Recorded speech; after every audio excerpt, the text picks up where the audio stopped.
I'm going to give you some names, and you tell me. I'm sure you're going to say pretty much they're all great guys, but if you've got a funny story to mention with them, please do. And some of these names are going to be a bit random. So first one's Brian Christopher. Brian Christopher, who's that? Oh, that's Lawler's kid. Yeah. Yeah, he's a prick. Oh, really? Yeah, he was an asshole. Is this just from USWA, or is this from later years? He was an asshole every time I ever seen him. And he was a big asshole in USWA when I was there, but he was another big asshole when I seen him later. Every time I was around him, he was an asshole to me. So I can't say nothing but asshole. Fair enough then. Did he have? And I got a lot of heat for that because when someone dies, they become a saint. So when he died, I made some jokes about him, and everybody was mad at me. How could you say that about him? He died. I said, because he died doesn't make what he did right. He's still an asshole. I picked these names completely randomly. I didn't think I was going to get that answer. Did he just have like promoter's kid syndrome? Promoter's kid syndrome, exactly. Yeah, there you go then. PN News. I did a couple tours of him in Germany and France. He's cool. I liked him. Yeah. Did you actually do like the catch wrestling for Otto Vance tours? Yeah. Did you really? Yeah. I'd never knew that. I didn't wrestle him, but I did him. Yeah. Yeah. Who were you with? What years did you go? I wrestled Ulf Herman and Michael Kovac. Me and Van Damme did it. Yeah. What years did you go? Was it like 92 maybe? Probably 99. Oh, right. So quite late then. Yeah. Right. Okay. I had no idea about that. Okay. I'll move on. And you mentioned him before, Horace Hogan. Horace Boulder. Yeah. Yeah. He didn't really seem to do much in WCW, but he seemed to be a pretty big star in Japan. He was okay. He had, his uncle was a Hulk Hogan, so nobody liked him. And since he wasn't as flamboyant as his uncle, everybody criticized him. Yeah, so unfairly criticized. So almost like promoter's kid syndrome again there. Dawn Marie. I've never really dealt with her that much. The only thing I got to say is something funny. When we were in that one night stand, she was pregnant. And she's something. I go, who's the dad? She goes, Kurt. I go, Kurt who? She goes, Kurt Angle. And I started laughing. I go, Kurt Angle. Is he married? Did you believe her for even a second then? Well, yeah. This was so funny. She said Kurt Angle because when she said Kurt, I was thinking Kurt Hennig. I go, Kurt Hennig, he's dead. How could he be the father? It may just delayed sperm or something. John Cronus. Oh, he was crazy. And he was really crazy. He wasn't crazy on act. He was really crazy. He had a mental problem. Oh, did he? And how did that manifest? I don't know what it happened, but he got paid from the state for being. I don't want to say this, but for being for medically challenged or medical. Anyways, he shouldn't even been. He couldn't take care of himself. He shouldn't even been in this. He should have been in the hospital. Oh right, okay then. The next one to Kevin Sullivan. He was crazy. What's that? Kevin Sullivan. Great guy. One of my favorites. Yeah, I think he was like a small guy as well, but you just wouldn't know it in the ring. I mean, he was but he had a good mind. He had a great imagination, and Dusty Rhodes liked him, and everybody liked him. My uncle liked him. He was one of my uncle's favorites. Yeah, but I mean, he wrestled like a giant as well. Yeah. Yeah. Dr. Death, Steve Williams. He was one of my good friends. Sorry, he passed away. He was a great guy.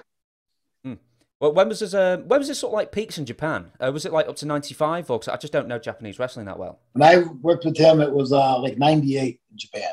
Was it? I think you had him, it might have been a bit earlier in New Japan or something like that as well, maybe, but don't quote me. The next one's... No, all Japan. All Japan, you wrestled him. Yeah. So next one's Tarzan Goto.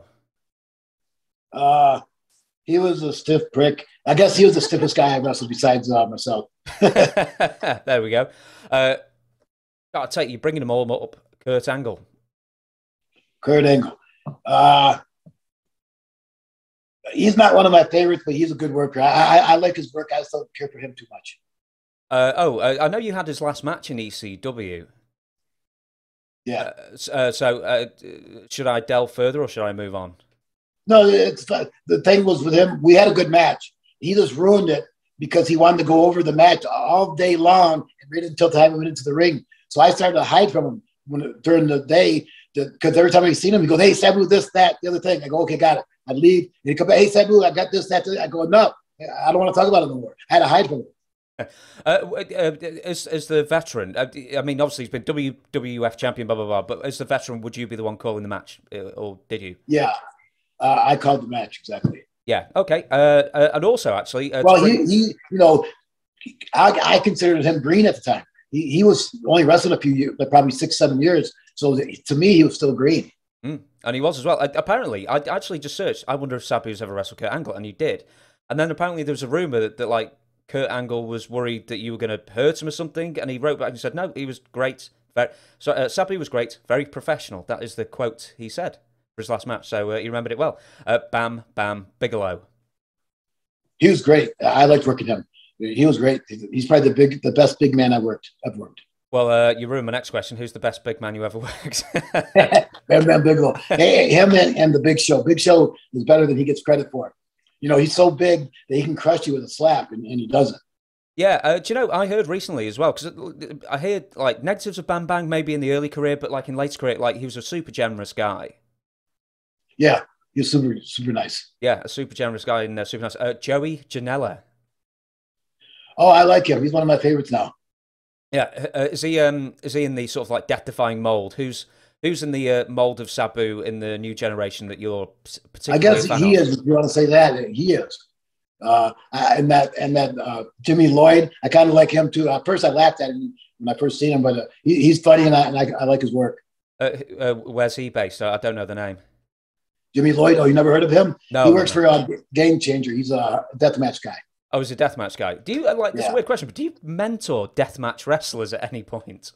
If they ask me, I do, but no. Yeah, I should, because I should. They're just taking it too far. It's still a work. And although they're giving them people more and more, it's just more. It makes it more look like a work instead of a competition. Yeah, I mean, I remember when I used to watch CZW many years ago, and it was very much you do a move on me, you hit me with a weed whacker, then I'll smash. And it was very 1-for-1, if you know what I mean. Yeah. Is that? Yeah, I never got into that weed whacker shit. Is that something you actually would have turned down? Yeah, because it's the same with light tubes. They don't hurt. But light tubes are a good special effect, I guess, because it makes a good noise, but they don't hurt. In a real fight, I wouldn't use a weed whacker. I wouldn't use a light tube.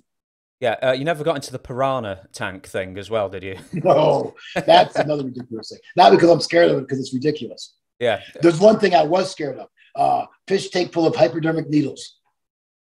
I was going to take a drink then. What promotion was that? That was for Wing, a company called Wing in Japan. And they had a fish tank with the same fish tank they used the piranhas in. They had filled with hypodermic needles, and they took bumps in it. Jesus Christ. Were they like AIDS infested as well, or were they just trying to go for the absolute extreme? They were supposedly clean and new needles, but who knows? Yeah, I probably would have turned down the pay down that one. I'll ask you a few more. I'm going to ask you a few more names and thank you for your time. Giant Baba. I didn't care for him that much. I don't know. My uncle liked him, and he liked my uncle, and he's a legend in Japan.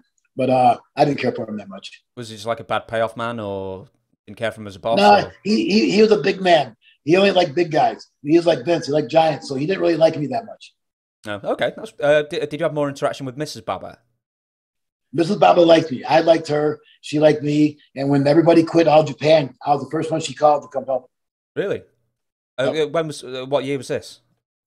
I can't remember the year. But when Noah started, Misawa took all the good wrestlers out of All Japan and started Noah. And the only wrestlers they left was Kawada and this other guy. And so she told me that she's in big trouble, that he took all the good wrestlers with him, and that they wanted me to help out, and I did. Yeah, good for you. Good for you. I've got 1, 2, 3, maybe 3, 4 names to give. Too Cold Scorpio. One of the best workers, great guy, one of my good friends. Are the rumors true? You know the rumors. He's got a big dick? Yes. Well, yeah, he's got a big dick. Bigger than mine. Tracy Smothers. Apparently the most naked man in the locker room as well, so here. Or Tommy Rich, that was, sorry. But Tracy Smothers, he is the greatest guy in the world. He is the best Hart there ever was. Yeah, give us a good Tracy Smothers story. We always like hearing one. I can't think of one offhand because it wouldn't sound funny. It would only be to imitate him.